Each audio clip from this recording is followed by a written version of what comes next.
नमस्कार दोस्तों, एक बार फिर से आप सभी का बहुत बहुत स्वागत है एमजेटी एजुकेशन में। दोस्तों, आज इस पर्टिकुलर वीडियो के माध्यम से हम लोग बात करेंगे G7 के बारे में। तो हम सभी लोग जानते हैं कि करंटली G7 की एक मीटिंग चल रही है जर्मनी के अंदर, जो इनकी एनुअल मीटिंग होती है। तो यहाँ पर एक बहुत ही इंपॉर्टेंट अनाउंसमेंट करी गई है। यहाँ पर बताया जा रहा है कि एक $600 बिलियन का प्रोजेक्ट अनाउंस किया गया है, जिसमें कि जो लो एंड मिडिल इनकम कंट्रीज़ हैं, जो डेवलपिंग कंट्रीज़ हैं, वहाँ पर जाकर इंफ्रास्ट्रक्चर को डेवलप किया जाएगा, जिससे कि जो चाइना का बेल्ट एंड रोड इनिशिएटिव है, इसको काउंटर किया जा सकता है। आप यहाँ पर न्यूज़ देख सकते हैं दोस्तों। यहाँ पर बताया जा रहा है G7 leaders unveil 600 billion plan to rival China's belt and road initiative in developing nations. तो जो डेवलपिंग नेशंस हैं वहाँ पर $600 बिलियन का एक प्लान यहाँ पर एग्जीक्यूट किया गया है।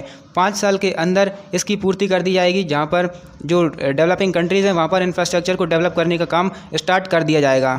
तो इस वीडियो में हम इस पर्टिकुलर प्रोजेक्ट की पूरी डिटेल्स के बारे में चर्चा करेंगे। साथ में हम जानेंगे कि ये चाइना का बेल्ट एंड रोड इनिशिएटिव क्या है, इसकी पूरी डिटेल जानेंगे। तो बने रहिए इस वीडियो में अंत तक, इसे लास्ट तक जरूर देखिए। और अगर अभी तक आपने इस चैनल को सब्सक्राइब नहीं किया है तो अभी कर दीजिए, क्योंकि इसी तरह की वीडियोज़ आपके लिए हम टाइम टू टाइम लाते रहेंगे।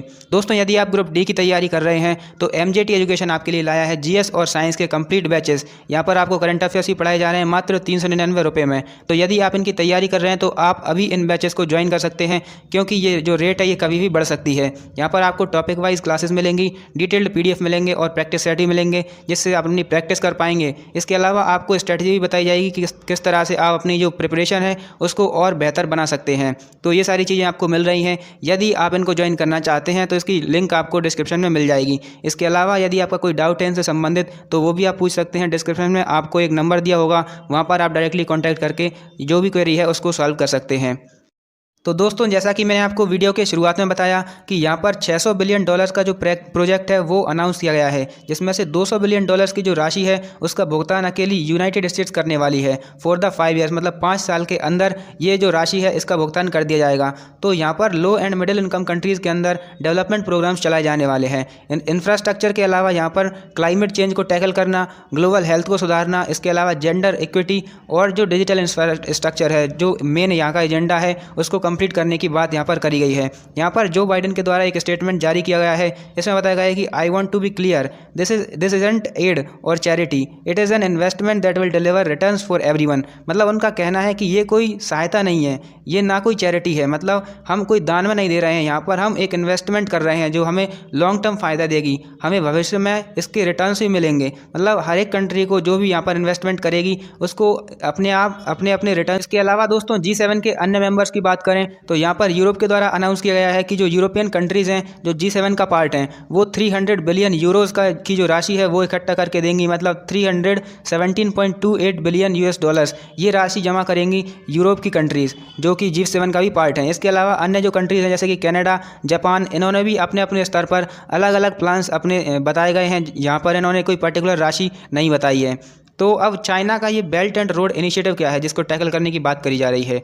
तो यहाँ पर क्या है दोस्तों, जो बेल्ट एंड रोड इनिशिएटिव है इसको 2013 में चाइना के द्वारा स्टार्ट किया गया था। तब उसके राष्ट्रपति थे शी जिनपिंग और वो अभी भी हैं। तो इन्हीं के द्वारा ये पर्टिकुलर प्रोजेक्ट चलाया गया था। इनिशियली इसको one belt one road initiative कहा जा रहा था। 2013 में इसको चलाया गया था और 2016 तक इसे one belt one road program के नाम से ही जाना जाता था। लेकिन 2016 के बाद इसे बेल्ट एंड रोड इनिशिएटिव कर दिया गया। दोस्तों, बेल्ट एंड रोड इनिशिएटिव के बारे में जानने से पहले आपको एंशियंट सिल्क रूट के बारे में जानना होगा। तो पहले के समय में क्या हुआ करता था, एंशियंट समय में जब चाइना अपना ट्रेड करता था तो चाइना का एक रूट हुआ करता था, प्रॉपर रूट। यहाँ से चाइना स्टार्ट करता था और अपनी जो सिल्क है उसका ट्रेड किया करता था पूरे विश्व भर में। तो यहाँ से इनका जो रास्ता है वो जाता था, पूरे सेंट्रल एशिया को कवर करता था। इसके बीच यहाँ पर पर्शियन एम्पायर आता था, इसको भी कवर करता था। साथ में अरेबियन पेनिनसुला से होते हुए ये रोमन एम्पायर की ओर चला जाता था। तो यहाँ से यहाँ तक पूरे में इनका जो सिल्क है उसका ट्रेड हुआ करता था। तो यहाँ पर 2013 के अंदर जो राष्ट्रपति थे शी जिनपिंग, उन्हीं के द्वारा यहाँ पर एक और ट्रेड रूट, इसी तरह का एक एंशिएंट सिल्क रूट को रीस्टोर करने की यहाँ पर इनकी प्लानिंग थी, जिसके थ्रू इन्होंने वन बेल्ट वन रोड नाम का एक प्रोजेक्ट चलाया था, जिसमें इन्होंने इसी तरह का रूट फिर से इस्टेब्लिश कर दिया by making infrastructure in the low and middle income countries. तो यहाँ पर आप देख सकते हैं ये चाइना है। अब यहीं से इनका रूट फिर से स्टार्ट हुआ, यहीं से ये सेंट्रल एशिया से होते हुए, यहीं से ये फिर से ईरान से होते हुए जो कि पुराने समय में पर्शियन एम्पायर था, यहीं से ये फिर से अरब पेनिनसुला से होते हुए फिर से यूरोप में जाकर ये मिलता है। तो यहीं से इन्होंने एक और नई कनेक्टिविटी डेवलप करी, नए नए प्रोग्राम्स चलाए जो लो इनकम कंट्रीज़ हैं। इसके अलावा इन्होंने एक और मैरीटाइम रूट भी इस्टेब्लिश कर दिया। यहाँ पर आप देख पा रहे होंगे, यहाँ पर तरह तरह की कंट्रीज़ के अंदर यहाँ पर इन्होंने छोटे छोटे से नए नए पोर्ट बना दिए हैं, जहाँ से इनके जो शिप्स हैं वो जाते हैं, यहाँ पर रुकते हुए ये अपनी जो पूरे का पूरा प्रोजेक्ट है उसको करते हैं। तो यहाँ पर इंडिया के कई सारे पड़ोसी देशों के अंदर भी इन्होंने अपने जो पोर्ट्स हैं वो बना कर रखे हैं। आप यहाँ पर देख सकते हैं बांग्लादेश के अंदर है, इसके अलावा श्रीलंका के अंदर है, मालदीव्स में भी है, और पाकिस्तान के अंदर इन्होंने ग्वादर पोर्ट डेवलप किया है, जहाँ पर इन्होंने सीपैक कॉरिडोर चलाया है। तो ये इनका पूरा का पूरा कनेक्टिविटी प्रोजेक्ट है। इसी को काउंटर करने के लिए अब जो G7 की कंट्रीज़ हैं उनके द्वारा एक प्रोजेक्ट लॉन्च किया है, जिसमें इन्होंने $600 बिलियन की जो राशि है उसको इन्वेस्ट करने की बात करी गई है। लेकिन यहाँ पर जो चाइना का प्रोजेक्ट था ये काफ़ी बड़ा था। चाइना ने अकेले $1 ट्रिलियन से ऊपर की राशि यहाँ पर खर्च कर दी थी, यहाँ पर इंफ्रास्ट्रक्चर को डेवलप करने में। के इस प्रोजेक्ट को टैकल करने की बात करी जा रही है। तो दोस्तों अब इसको टैकल करने की बातें आई कहाँ से, तो इनको कंसर्न क्या है आखिरकार इस बेल्ट एंड रोड इनिशिएटिव से।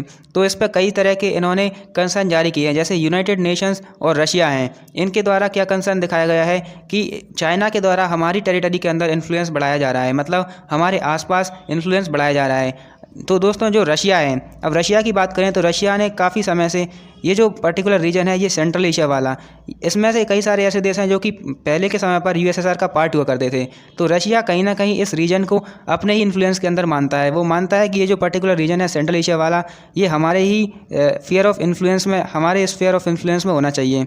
तो रशिया यहाँ पर ये कंसर्न करता है कि चाइना के द्वारा हमारे स्फीयर ऑफ इन्फ्लुएंस के अंदर उसका इन्फ्लुएंस बढ़ाया जा रहा है। इसके अलावा अब यूनाइटेड नेशंस की बात करें तो यूनाइटेड नेशंस क्या करता है, ये जो पैसिफिक वाला रीजन है, जो पैसिफिक ओशन वाला रीजन है, वहाँ पर ये अपना इन्फ्लुएंस लगातार बनाता रहता है। मतलब कि ये सोचता है कि ये वाला जो टेरिटरी है बिल्कुल रशिया की तरह कि ये टेरिटरी पर भी हमारा स्फीयर ऑफ इन्फ्लुएंस है। लेकिन यहाँ पर चाइना के द्वारा अपनी कनेक्टिविटी प्रोजेक्ट चला दिए गए हैं, वहाँ तक पहुँचा दिए गए हैं। तो इसी कारण से जो US है वो भी कंसर्न जारी कर रहा है against China for their infrastructure development program. इसके अलावा दोस्तों एक और मेजर कंसर्न है डेब्ट ट्रैप। अब डेब्ट ट्रैप क्या है, तो यहाँ पर जब जो चाइना है ये कई कंट्रीज़ के अंदर जो लो एंड मिडिल इनकम कंट्रीज़ हैं उनके अंदर अपने ये पोर्ट्स डेवलप कर रहा है, आप यहाँ पर देख सकते हैं। इसके अलावा और भी कई सारे कनेक्टिविटी प्रोजेक्ट्स चाइना के द्वारा इन कंट्रीज़ के अंदर चलाए गए हैं। अब चूंकि इन कंट्रीज़ के अंदर इनकम उतनी अच्छी नहीं है, इनकी जो इकोनॉमी है उतनी बेहतर नहीं है, तो इन कंट्रीज़ पर चाइना का डेब्ट बढ़ता जा रहा है, जिससे कि चाइना ने कई सारी कंट्रीज़ के जो टेरिटरीज़ हैं उनको भी एक्वायर करके रखा है।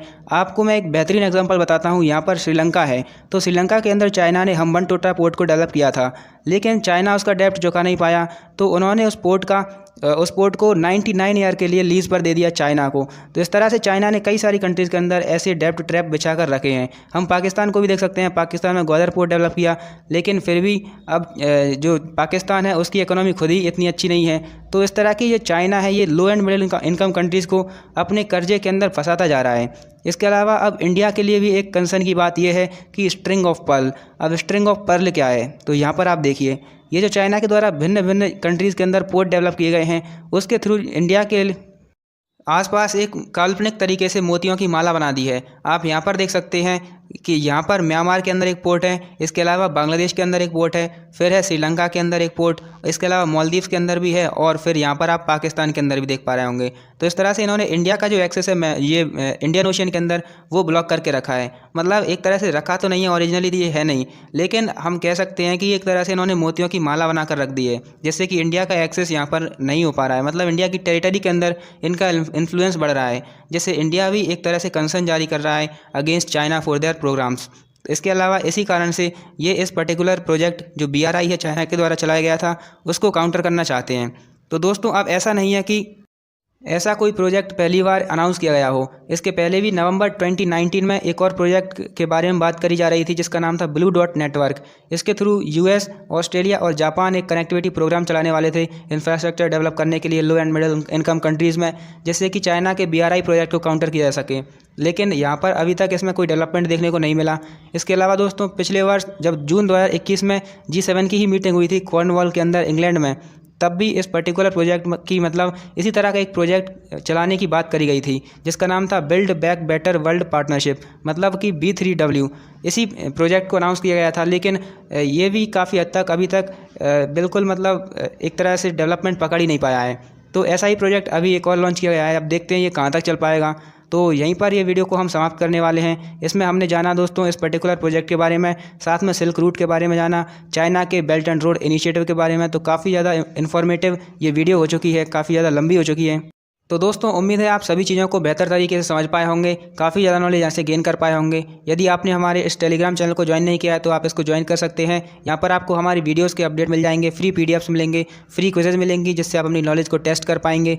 इसके अलावा आप हमारे ऐप को डाउनलोड कर सकते हैं by searching MJT current affairs on the play store. यहाँ पर भी आपको हमारे वीडियोज़ के फ्री PDF मिलेंगे, फ्री मॉक टेस्ट मिलेंगे, फ्री में क्विजेज भी मिलेंगी। तो इस तरह की चीज़ों का फ़ायदा आपको मिलेगा यदि आप हमारे इस ऐप को डाउनलोड करते हैं। तो उम्मीद है वीडियो आपको पसंद आई होगी, इसको लाइक ज़रूर कर दीजिए और वीडियो देखने के लिए आपका बहुत बहुत धन्यवाद।